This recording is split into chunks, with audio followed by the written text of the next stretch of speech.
ನಮಸ್ಕಾರ, ನೀವು ನೋಡ್ತಾ ಇದ್ದೀರಾ ಏಷ್ಯಾನೆಟ್ ಸುವರ್ಣ ನ್ಯೂಸ್. ನಾನು ಪ್ರತಿಮಾ ಭಟ್. ಅಕೌಂಟ್ ಸೀಸ್ ಅವಾಂತರ ವಿಶೇಷ ಚರ್ಚಾ ಕಾರ್ಯಕ್ರಮಕ್ಕೆ ಸ್ವಾಗತ. ಮತ್ತೆ ದೊಡ್ಡದಾದ ಒಂದು ಸದ್ದು ಮಾಡ್ತಾ ಇದೆ. ಕಾಂಗ್ರೆಸ್ಗೊಂದು ಬಿಗ್ ಶಾಕ್ ಕೊಡುವಂತಹ ಬೆಳವಣಿಗೆ ಆಗಿರುವಂತದ್ದು. ಕಾಂಗ್ರೆಸ್ನ ಬ್ಯಾಂಕ್ ವ್ಯವಹಾರಗಳೆಲ್ಲ ಸಂಪೂರ್ಣ ಬಂದ್ ಆಗಿ ಹೋಗಿದ್ವು. ಕಾಂಗ್ರೆಸ್ನ ಬ್ಯಾಂಕ್ ಖಾತೆಗಳನ್ನ ಸೀಸ್ ಮಾಡಿಬಿಟ್ಟಿತ್ತು ಐಟಿ ಇಲಾಖೆ. ಇದು ಈಗ ಭಾರಿ ಆಕ್ರೋಶಕ್ಕೆ ಕಾರಣ ಆಗಿತ್ತು ಕಾಂಗ್ರೆಸ್ ಪಾಳೆಯದಲ್ಲಿ. ಚೆಕ್ಗಳೆಲ್ಲ ಬೌನ್ಸ್ ಆದಾಗ ಕಾಂಗ್ರೆಸ್ನ ಅರಿವಿಗೆ ಬಂದದ್ದು ಈ ಬೆಳವಣಿಗೆ. ತನ್ನ ಬ್ಯಾಂಕ್ ಖಾತೆಗಳನ್ನೆಲ್ಲ ಐಟಿ ಇಲಾಖೆ ಸೀಸ್ ಮಾಡಿದೆ ಅಂತ. ಒಟ್ಟು ಕಾಂಗ್ರೆಸ್ಗೆ ಸೇರಿದಂತಹ 4 ಬ್ಯಾಂಕ್ ಖಾತೆಗಳನ್ನ ಐಟಿ ಸೀಸ್ ಮಾಡಿರೋದು. ಯಾಕೆ ಅಂತ ನೋಡ್ತಾ ಹೋದ್ರೆ 2018-19 ಸಾಲಿನ 210 ಕೋಟಿ ರೂಪಾಯಿ ದಂಡ ಬಾಕಿ ಇದೆ. ಯೂತ್ ಕಾಂಗ್ರೆಸ್ ಮತ್ತು ಎಐಸಿಸಿಯಿಂದ 210 ಕೋಟಿ ಬಾಕಿ ಇರುವಂಥದ್ದು. ಈ ಹಿನ್ನೆಲೆಯಲ್ಲಿ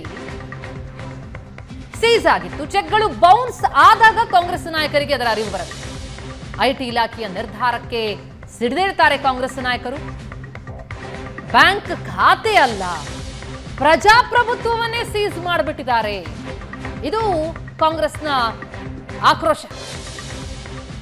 ಕಾಂಗ್ರೆಸ್ ಅಕೌಂಟ್ನಲ್ಲಿ ಏನಿದ್ದದ್ದು ಚುನಾವಣಾ ಬಾಂಡ್ನ ಹಣ ಅಲ್ಲ, ಅಕೌಂಟ್ನಲ್ಲಿರೋದು ಕ್ರೌಡ್ ಫಂಡಿಂಗ್ ಹಣ. ಅದು ಇದು ಕಾಂಗ್ರೆಸ್ನ ವಾದ. ನಮ್ಮ ಬಿಲ್ಗೆ, ಉದ್ಯೋಗಿಗಳಿಗೆ ಸಂಬಳಕ್ಕೆ ಯಾವುದಕ್ಕೂ ಕೊಡೋದಕ್ಕೆ ಆಗ್ತಾ ಇಲ್ಲ, ನಮ್ಮ ಖಾತೆ ಸ್ಥಗಿತಗೊಂಡಿದ್ರಿಂದ ಅಂತ. ಆದ್ರೆ ಈಗ ಆರೋಪ ಪ್ರತ್ಯಾರೋಪದ ಬೆನ್ನಲ್ಲೇ ಅಕೌಂಟ್ಗಳಿಗೆ ಮತ್ತೆ ವಾಪಸ್ ಆಕ್ಟಿವ್ ಆಗಿದೆ. ಆದ್ರೆ ಚರ್ಚೆ ಮಾತ್ರ ಬಹಳ ಜೋರಾಗ್ತಾ ಇದೆ.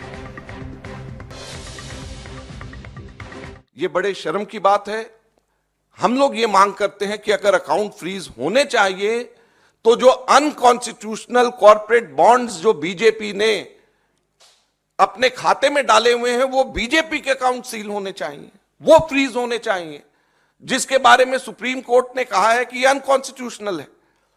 जो हमारा कांग्रेस का जो पैसा है, ये सारा पैसा तो हमारे कार्यकर्ताओं ने ऑनलाइन डोनेशन से, क्राउड फंडिंग के माध्यम से, यूथ कांग्रेस ने अपना पैसा सारा का सारा, ये जो अभी जो उनका हुआ है पैसा जो उनका इकट्ठा होता है, आप सब लोग जानते हो, मेंबरशिप ड्राइव से वो पैसा इकट्ठा करते हैं. तो जो क्राउड फंडिंग से जो पैसा इकट्ठा हुआ है, जो ऑनलाइन ड्राइव से हम लोग कर रहे हैं, और जो यूथ कांग्रेस मेंबरशिप ड्राइव से जो पैसा इकट्ठा कर रही है, उसको इनकम टैक्स और बीजेपी की सरकार किस तरीके से सील कर सकती है, ये बड़े दुख की बात है, चिंता का विषय है.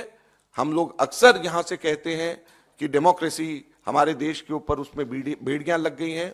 बहुत साफ ये नजर आ रहा है कि अब हमारे देश के अंदर लोकतंत्र नहीं रहा. ऐसा लगता है कि केवल वन पार्टी सिस्टम हमारे देश के अंदर लाने का ये प्रयास है, और बाकी सारी पार्टीज के अकाउंट्स अगर सीज होंगे, प्रमुख मेन ऑपोजिशन पार्टी का अकाउंट अगर फ्रीज करा जाएगा, सीज होगा, तो इससे ज्यादा लोकतंत्र के लिए चिंता की बात नहीं है. ये बड़े शर्म की बात है.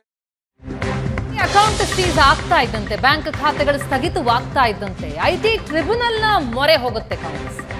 ಆಗ ಕಾಂಗ್ರೆಸ್ನ ವಾದಕ್ಕೆ ಮನ್ನಣೆ ಸಿಗುತ್ತೆ. ದೆಹಲಿ ಐಟಿ ಟ್ರಿಬ್ಯುನಲ್ ಮನ್ನಣೆ ಕೊಡುತ್ತೆ. ಖಾತೆ ಸ್ಥಗಿತವಾಗಿದ್ದು ಕೆಲ ಹೊತ್ತಲ್ಲೇ ಆ ಬ್ಯಾಂಕ್ ಅಕೌಂಟ್ಗಳೆಲ್ಲವೂ ಕೂಡ ಆಕ್ಟಿವ್ ಆಗಿದೆ. ದೆಹಲಿ ಐಟಿ ಟ್ರಿಬ್ಯುನಲ್ನ ಮೊರೆ ಹೋಗುತ್ತೆ ಕಾಂಗ್ರೆಸ್. ಚುನಾವಣಾ ಕೆಲಸ ನಿಂತು ಹೋಗುತ್ತೆ ಅಂತ ಕಾಂಗ್ರೆಸ್ನ ವಾದ. ಕಾಂಗ್ರೆಸ್ ಪರ ವಾದ ಮಂಡಿಸ್ತಾರೆ ವಕೀಲ ವಿವೇಕ್ ಠಾಂಕ. ರಾಹುಲ್ ನ್ಯಾಯ ಯಾತ್ರೆ ನಡೆಸ್ತಾ ಇದ್ದಾರೆ, ಅದರ ಮೇಲೂ ಕೂಡ ಪರಿಣಾಮ ಬೀರ್ತಾ ಇದೆ. ನಮ್ಮ ಚುನಾವಣಾ ತಯಾರಿಗೆ ಹಿನ್ನಡೆ ಆಗ್ತಾ ಇದೆ. ಈ ರೀತಿ ಆದ್ರೆ ನಾವು ನಮ್ಮ ಜನರಿಗೆ ಸಂಬಳ ಕೊಡೋದಕ್ಕೆ ಕೂಡ ಆಗ್ತಾ ಇಲ್ಲ ಅನ್ನುವಂಥದ್ದು ಅದರ ವಾದ. ಹೊಣೆಗಾರಿಕೆಯೊಂದಿಗೆ ನಿರ್ವಹಿಸಿ ಅಂತ ಟ್ರಿಬ್ಯುನಲ್ ಆಗ ಆದೇಶವನ್ನ ಕೊಡುತ್ತೆ. ಬುಧವಾರಕ್ಕೆ ವಿಚಾರಣೆಯನ್ನ ದೆಹಲಿ ಐಟಿ ಟ್ರಿಬ್ಯುನಲ್ ಮುಂದೂಡಿದೆ. ಅಂದೇ ಅಂತಿಮ ಆದೇಶವನ್ನ ನೀಡೋದಾಗಿ ಟ್ರಿಬ್ಯುನಲ್ ಆದೇಶ ಕೊಟ್ಟಿರುವಂಥದ್ದು. ಆದ್ರೆ 2019ರಿಂದ 210 ಕೋಟಿ ಬಾಕಿಯನ್ನು ಉಳಿಸ್ಕೊಂಡಿದೆ. ಅಂದ್ರೆ 2018-19ರಲ್ಲಿ ತಡವಾಗಿ ಐಟಿ ರಿಟರ್ನ್ಸ್ ಅನ್ನು ಸಲ್ಲಿಸಿರುತ್ತೆ, ಅದಕ್ಕೆ ಭಾರಿ ದಂಡ ತೆತ್ತಬೇಕಾಗಿರುತ್ತೆ. ಅದೆಲ್ಲ ಉಳಿಸ್ಕೊಂಡಿದ್ದಂತಹ ಹಿನ್ನೆಲೆಯಲ್ಲಿ ಬ್ಯಾಂಕ್ ಖಾತೆ ಸ್ಥಗಿತ ಅನ್ನೋದು. ಆದ್ರೆ ಸದ್ಯಕ್ಕೆ ಬ್ಯಾಂಕ್ ಖಾತೆಗಳೆಲ್ಲವೂ ಕೂಡ ಆಕ್ಟಿವ್ ಆಗಿದೆ ನಿಜ. ಆದ್ರೆ ಈ ಸೀಸ್ ಮಾಡಿದಂತಹ ಪ್ರಕ್ರಿಯೆ ಏನಿದೆ, ಇದು ಪ್ರಜಾಪ್ರಭುತ್ವವನ್ನೇ ಸೀಸ್ ಮಾಡದಂತೆ ಎನ್ನುವಂಥದ್ದು ಕಾಂಗ್ರೆಸ್ನ ವಾದ. Accounts of Congress Party of the AICC have been frozen, which means in the coming festival of elections, one of the largest stakeholders will not be able to participate. We will not be able to take up any expenditure whatsoever, whether it is movement of vehicles, people, yatras, anything at all connected with these elections. The court heard me for some time. I said we have very good case on facts. We had filed a return on time. It is being misconstrued, and only for that reason we can't be punished disproportionately. Accounts of ಎಸ್, ಈ accounts is ಅವಾಂತರದ ಕುರಿತಾಗಿ ಚರ್ಚೆಯನ್ನು ಆರಂಭಿಸೋಣ. ಮೊದಲಿಗೆ ನಮ್ಮ ಅತಿಥಿಗಳನ್ನ ಸ್ವಾಗತಿಸೋಣ. ನಮ್ಮೊಂದಿಗಿದ್ದಾರೆ BJP ವಕ್ತಾರದಂತಹ ಆನಂದ ಗುರುಮೂರ್ತಿ ಅವರು. ಆನಂದ್ ಅವರೇ, ಕಾರ್ಯಕ್ರಮಕ್ಕೆ ಸ್ವಾಗತ ತಮಗೆ. ಹಾಗೆಯೇ ನಿವೃತ್ತ ಹಿರಿಯ IT ಅಧಿಕಾರಿಯಾಗಿರುವಂತಹ ಶ್ರೀಧರ್ ಅವರಿದ್ದಾರೆ. ಶ್ರೀಧರ್ ಅವರೇ, ಕಾರ್ಯಕ್ರಮಕ್ಕೆ ಸ್ವಾಗತ ತಮಗೆ. ಹಾಗೆ ಆರ್ಥಿಕ ತಜ್ಞರಾದಂತಹ ಮುರಳೀಧರ್ ಅವರಿದ್ದಾರೆ. ಸರ್, ತಮಗೂ ಕೂಡ ಕಾರ್ಯಕ್ರಮಕ್ಕೆ ಸ್ವಾಗತ. ಜೊತೆಗೆ ಹಿರಿಯ ಪತ್ರಕರ್ತರಾದಂತಹ ರವೀಂದ್ರ ರೇಷ್ಮೆ ಅವರು ಕೂಡ ಜಾಯ್ನ್ ಆಗಿದ್ದಾರೆ. ಸರ್, ತಮಗೂ ಕಾರ್ಯಕ್ರಮಕ್ಕೆ ಸ್ವಾಗತ. ನಮಸ್ಕಾರ. ಎಸ್, ಮೊದಲಿಗೆ ಶ್ರೀಧರ್ ಅವರೇ, ತಮ್ಮಿಂದನೇ ಆರಂಭಿಸೋದಾದ್ರೆ, ಈ ಒಂದು ಪಾರ್ಟಿಯ ಒಂದು ಅಕೌಂಟ್ಗಳನ್ನು ಸೀಸ್ ಮಾಡುವಂಥದ್ದು, ಈ ಪ್ರಕ್ರಿಯೆ ಹೇಗಾಗತ್ತೆ? ಈಗ ತತ್ಕ್ಷಣಕ್ಕೆ ಅದನ್ನು ಆಕ್ಟಿವ್ ಮಾಡಲಾಯಿತು ನಿಜ, ಆದರೆ ಆಕ್ಟಿವ್ ಮಾಡಿದ್ದಾರೆ ಅಂತಂದ್ರೆ ಸೀಸ್ ಮಾಡಿದಂತಹ ಪ್ರಕ್ರಿಯೆಯಲ್ಲೂ ಕೂಡ ಅಲ್ಲಿ ಸಮಸ್ಯೆಗಳಿತ್ತು ಅಂತಲ್ಲ? Actually, issue is 2018-19, I think. Is that the 5-year-old demand ಇದೆ. ಡಿಮಾಂಡ್ ರೇಸ್ ಆಗಿದೆ ಅಂತೆ ಡಿಪಾರ್ಟ್ಮೆಂಟಲ್ಲಿ. ಫಸ್ಟ್ ಒಂದು ಅಸೆಸ್ಮೆಂಟ್ ಆಗಿರಬೇಕು. ಫಸ್ಟ್ ನಂಬರ್ 1 ಅಸೆಸ್ಮೆಂಟ್ ಆದಮೇಲೆ ಡಿಮಾಂಡ್ ರೇಸ್ ಮಾಡಿದ್ಮೇಲೆ ಫಸ್ಟ್ ಅಪೀಲ್ಗೂ ಹೋಗಿರ್ಬೋದು, CIT ಅಪೀಲ್ ಕಡೆ, ಆಮೇಲೆ ಟ್ರಿಬ್ಯುನಲ್ ಕಡೆ ಬಂದಿರ್ಬೋದು. These are the steps. Okay, ಒಂದು ಸತಿ ಡಿಮಾಂಡ್ ರೇಸ್ ಮಾಡಿದೆ ಅಸೆಸ್ಮೆಂಟ್ ಪ್ರೊಸೀಜರಲ್ಲಿ ಏನು ಮಾಡ್ತಾರೆ, ವಾಟ್ ಎವರ್ ದುಡ್ಡು ಯಾವ political parties can receive money from people, ಅದೇ they can invest in some papers and keep generating money also. ಅದೇ ಎಕ್ಸಾಕ್ಟ್ಲಿ ಅಸೆಸ್ಮೆಂಟಲ್ಲಿ ಹೇಗೆ ಅವರು ಇನ್ಕಮ್ ಡಿಟರ್ಮಿನ್ ಮಾಡಿದ್ದಾರೆ, ಆ facts are not available with me. ಅದು ಡಿಮಾಂಡ್ ರೈಸ್ ಮಾಡಿದ್ಮೇಲೆ ಅದು then they have to pay the demand, payment ಮಾಡಬೇಕು. ಓಕೆ, ಪೇಮೆಂಟ್ ಮಾಡಿಲ್ಲ ಸೀಸ್ ಆಗುತ್ತೆ. ಪೇಮೆಂಟ್ ಮಾಡಲ್ಲ ಅಂತ ಡಿಫಾಲ್ಟರ್ ಆಗಿದೆ, ಅಟ್ಯಾಚ್ ಆಗುತ್ತೆ. ಓಕೆ, ಅಟ್ಯಾಚ್ಮೆಂಟ್ಗೆ there are 4 processes of recovery. It's a mode of recovery. First mode of recovery ಅಂತೆ ಅಟ್ಯಾಚ್ಮೆಂಟ್ ಆಫ್ ಮೂವಬಲ್ ಪ್ರಾಪರ್ಟಿ. ಮೂವಬಲ್ಲೇ ಬ್ಯಾಂಕ್ ಅಕೌಂಟ್ ಮೂವಬಲ್ಲೇ ಬಂದ್ಬಿಡುತ್ತೆ. ಸೆಕೆಂಡ್ ಬರುತ್ತೆ attachment and sale of immovable properties. And third ಬರುತ್ತೆ appointment of receiver. And fourth ಬರುತ್ತೆ arrest and detention. Okay, these are modes of recovery. Punishment ಇಲ್ಲ. Okay, so first ಲೆವೆಲಲ್ಲಿ ಏನು officer ಮಾಡ್ತಾರೆ, ಅವ್ರಿಗೆ ಫಸ್ಟ್ ಆಪರ್ಚುನಿಟಿ ಕೊಡ್ತಾರೆ, ಎಷ್ಟು ಡಿಮಾಂಡ್ ಇದೆಯಪ್ಪ ಪೇಮೆಂಟ್ ಮಾಡಿ ಅಂತೆ. ಇಫ್ ದ ಅಸೆಸಿಯಲ್ ಆಗಿ this is not a reasonable demand, ಅವರು ಸ್ಟೇ ಮಾಡೋಕ್ಕೆ ಅಪ್ಲಿಕೇಶನ್ ಮಾಡ್ಬೋದು. ಅಪ್ಲಿಕೇಶನ್ ಮಾಡಿದರೆ ಅದಕ್ಕೆ ಕನ್ಸಿಡರ್ ಮಾಡಿ suppose is fine there is no merit in that, okay, or financial constraints ಇಲ್ಲ ಅಂತೆ, ಅವರು ಅದು ರಿಜೆಕ್ಟ್ ಮಾಡ್ಬೋದು. ಫಸ್ಟ್ ಲೆವೆಲ್ ಆಫೀಸರ್ ಅವ್ರಿಗೆ ಸೈಡ್ ಅವ್ರಿಗೆ ಮೇಕಿಂಗ್ ಕೂಡ ಹೈಯರ್ ಅಪ್ಸ್. ಅದು up to higher level there are procedures available in the department for granting stay of demand. Okay, ಪ್ರೊಸೀಜರ್ಗೆ ಮತ್ತೆ ವಾಪಸ್ ಬರ್ತೀನಿ. ಆದರೆ ಸದ್ಯಕ್ಕಿರುವಂಥದ್ದಂತೂ ಇದಕ್ಕೆ ಬಹಳ ದೊಡ್ಡ ವಿರೋಧ ಕಾಂಗ್ರೆಸ್ ಕಡೆಯಿಂದ ಆಗ್ತಾ ಇದೆ. ಕಾಂಗ್ರೆಸ್ ಹೇಳ್ತಾ ಇರೋದು ಇದು ಪ್ರಜಾಪ್ರಭುತ್ವದ ಸೀಸ್ ಅಂತ. ತಾವು ಒಬ್ಬ BJP ವಕ್ತಾರರಾಗಿ ಇದನ್ನು ಹೇಗೆ ನೋಡ್ತಾ ಇದ್ದೀರಿ? ಯಾಕಂದರೆ ತಮ್ಮದೇ ಒಂದು ಸರ್ಕಾರ ಆರಂಭಿಸಿದಂತಹ ಚುನಾವಣಾ ಬಾಂಡ್ ಈಗ ಅದರದ್ದಾಗಿದೆ. ನಮ್ದು ಯಾವುದು ಚುನಾವಣಾ ಬಾಂಡ್ ಆಗಿರಲಿಲ್ಲ, ಇದು ಕ್ರೌಡ್ ಫಂಡಿಂಗ್ ಆಗಿತ್ತು, ನಾವು ಅಕೌಂಟಲ್ಲಿ ಇಟ್ಕೊಂಡಿದ್ವಿ, ನಮ್ಮ ಖರ್ಚು ವೆಚ್ಚಗಳಿಗೆ ಬೇಕಾಗಿತ್ತು, ಅದನ್ನು ಕೂಡ ಸೀಸ್ ಮಾಡ್ತಾರೆ ಅಂತಂದರೆ ಎಲ್ಲವೂ ಮೊದಲಿಂದಲೂ ಕಾಂಗ್ರೆಸ್ ಹೇಳ್ತಾ ಬಂದಿರೋದೇನು, ಎಲ್ಲ ಸಂಸ್ಥೆಗಳನ್ನು ಬಳಸ್ಕೊಂಡು ವಿಪಕ್ಷಗಳ ಮೇಲೆ ಪ್ರಹಾರ ನಡೆಸಲಾಗ್ತಾ ಇದೆ ಅಂತ. ಅದರ ಭಾಗ ಇದು ಪ್ರಜಾಪ್ರಭುತ್ವದ ಸೀಸ್ ಆಗಿದೆ ಅಂತಿದ್ದಾರೆ. ಏನು ಮಾಡ್ತಿದ್ದೀರಿ ಸರ್ ಆಗಿದ್ರೆ? ನೋಡಿ, ಕಾಂಗ್ರೆಸ್ನವ್ರದ್ದು ವ್ಯಕ್ತಿತ್ವ ಅಥವಾ ಅವ್ರು ನಡ್ಕೊಳ್ಳೋ ರೀತಿ ಹೇಗಿದೆ ಅಂತ ಹೇಳಿದ್ರೆ, ರೂಲ್ಸ್ ನನಗೆ ಅಪ್ಲೈ ಆಗಲ್ಲ, ನಾನು ರೂಲ್ಸಿಗಿಂತಲೂ ದೊಡ್ಡವನು ಅಂದರೆ ನಾಗರಿಕರಿಗೆ ರೂಲ್ಸ್ ಅಪ್ಲೈ ಆಗುತ್ತೆ. ಕಾಂಗ್ರೆಸ್ನವರು, ಫಸ್ಟ್ ಫ್ಯಾಮಿಲಿ, ಇವ್ರಿಗೆಲ್ಲ ರೂಲ್ಸ್ ಯಾವುದೂ ಅಪ್ಲೈ ಆಗಲ್ಲ. ಈ ರೀತಿ ಒಂದು ಧೋರಣೆ ಅವ್ರದ್ದು ಮೊದಲಿಂದ. ಈಗ ಇಲ್ಲಿ ಏನಾಗಿದೆ ಅಂತ ಹೇಳ್ಬಿಟ್ಟು ಅವ್ರು ಬಿಡಿಸಿ ಹೇಳಿದ್ರು ಸಾಹೇಬರು. ಅವ್ರು ರಿಟೈರ್ಡ್ ಇನ್ಕಮ್ ಟ್ಯಾಕ್ಸ್ ಅವರಲ್ಲೇ ಇದ್ದದ್ದು.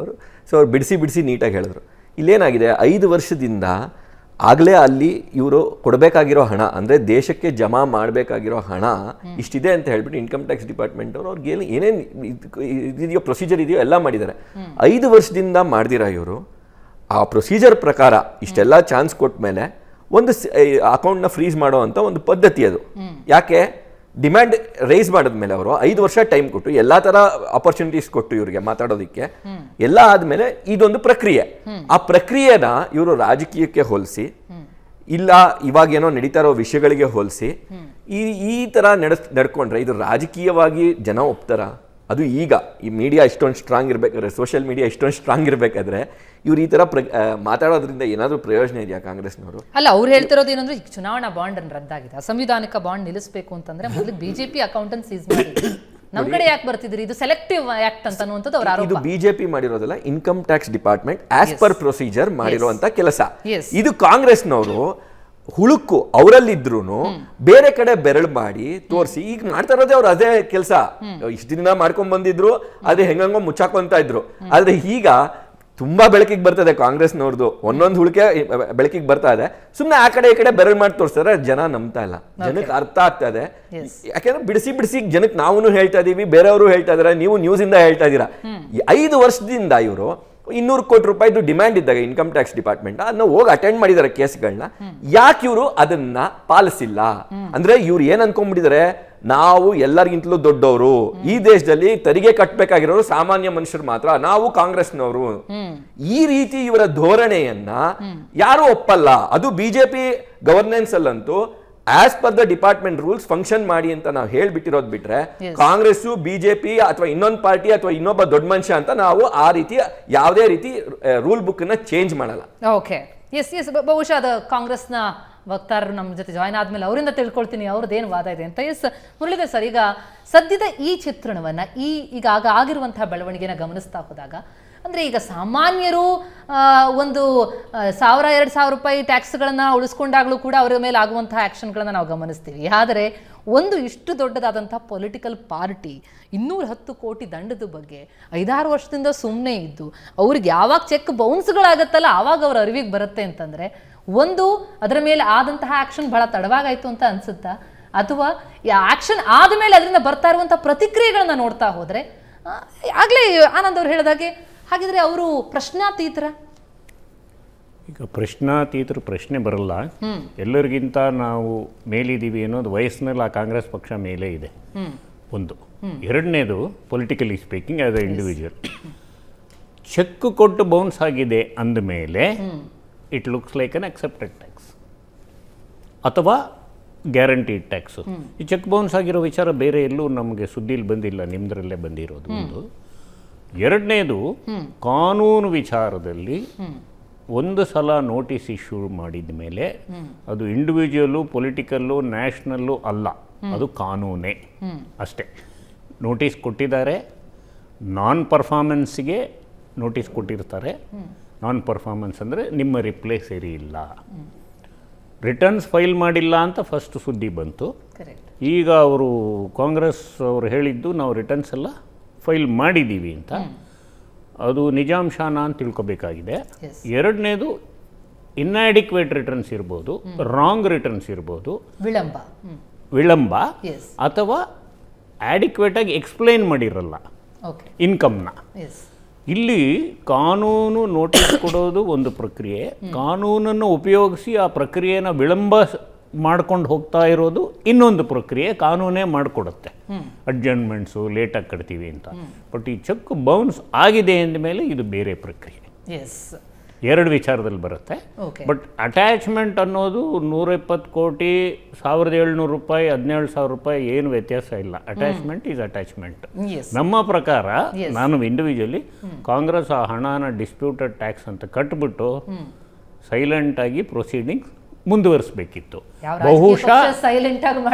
ಬಹುಶಃ ಒಂದು ಗದ್ದಲ ಬೇಕಿತ್ತೇನೋ, ನನಗೆ ಸ್ವಲ್ಪ ಕಾಲೇಟಾಗಲಿ ನಾನು ಗದ್ದಲ ಮಾಡೋಣ ಅಂತ ಮಾಡ್ಕೊಂಡಿದ್ದೆ.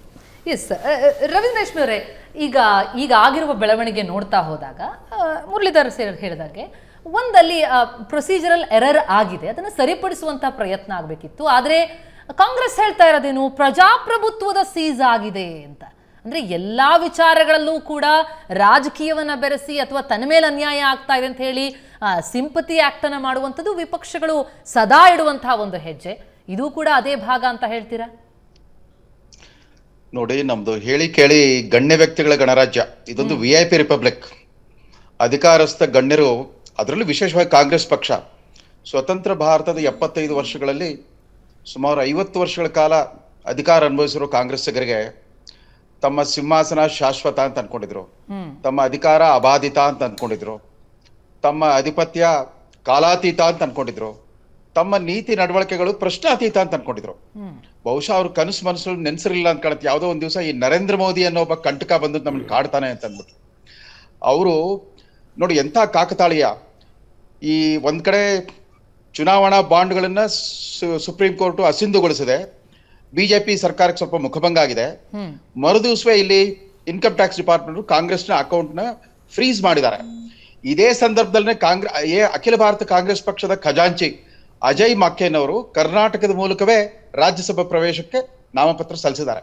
ಅವರ ಮೊದಲ ಪ್ರಕ್ರಿಯೆ ನಿನ್ನೆ ಕಾಂಗ್ರೆಸ್ ಪಕ್ಷದ ಅಕೌಂಟ್ ಅನ್ನ ಫ್ರೀಸ್ ಮಾಡೋದು ಅಂತಂದ್ರೆ ಡೆಮಾಕ್ರಸಿಯನ್ನೇ ಫ್ರೀಸ್ ಮಾಡಿದ ಹಾಗೆ ಅನ್ನೋ ಒಂದು ಎಕ್ಸ್ಪ್ರೆಷನ್ ಕೊಟ್ಟಿದ್ದಾರೆ.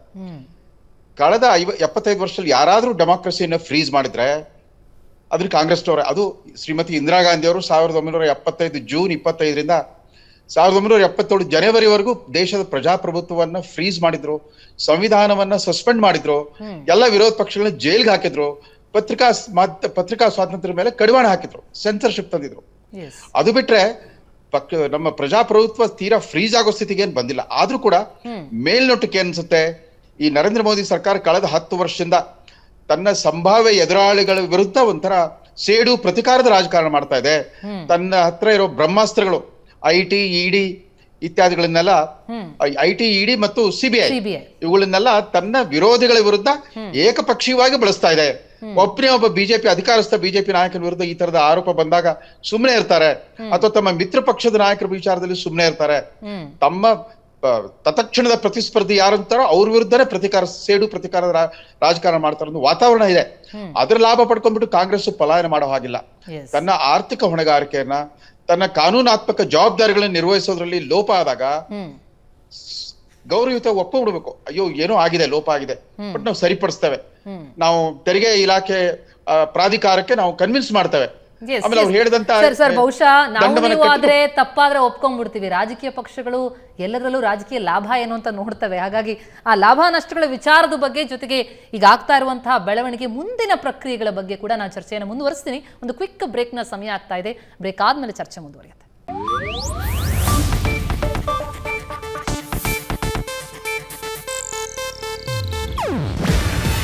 ಇದು ಏಷ್ಯಾನೆಟ್ ನ್ಯೂಸ್ ನೆಟ್ವರ್ಕ್ ಪ್ರಸ್ತುತಿ. ನೀವು ನೋಡ್ತಿದ್ದೀರಾ ಏಷ್ಯಾನೆಟ್ ಸುವರ್ಣ ನ್ಯೂಸ್.